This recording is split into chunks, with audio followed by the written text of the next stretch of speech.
The girl proudly showed off the painting she bought for 300 million, but instead of admiration, she was met with mockery. Via claimed that she had the same painting at home, and even showed everyone a video of it, saying she bought hers for 100,000 at the market. The girl insisted that Via's must be fake. All the other friends agreed with the girl. However, Via noticed the creation date on the girl's painting. It was from 6 months ago, while hers was purchased a year ago. Therefore, she insisted that the girl's painting was fake, even claiming that the girl liked to buy replica artwork. This made the girl furious. To determine the authenticity of the paintings, they took the artists to court. Via's artist, Jason, wanted to prove that his work was original, so he accused the girl's artist, Mary, of plagiarism. Jason's lawyer argued that his painting had been released the previous year, with media coverage to back it up. Thus, the lawyer insisted that Mary's painting was fake. At this point, Mary's lawyer, Annie, disagreed with this statement. She claimed that Mary's painting was made earlier than Jason's, so it was impossible for her to have copied him. But Jason's lawyer argued that there was no evidence to prove Mary's innocence.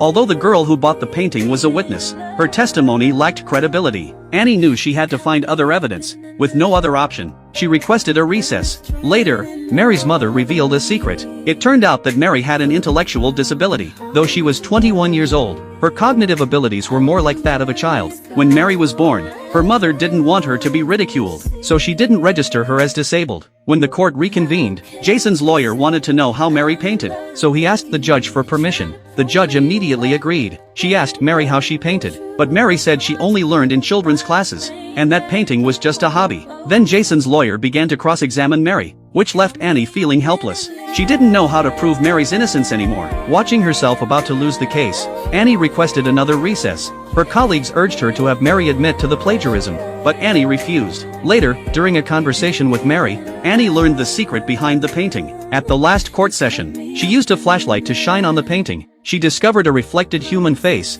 and it turned out to be Mary's father. Annie learned that Mary's father had passed away, and Mary missed him, which is why she painted him on the canvas. Finally, Annie discovered that Mary's painting was released in April of last year, while Jack's was released in September. Therefore, the plagiarist was the man standing in front of her.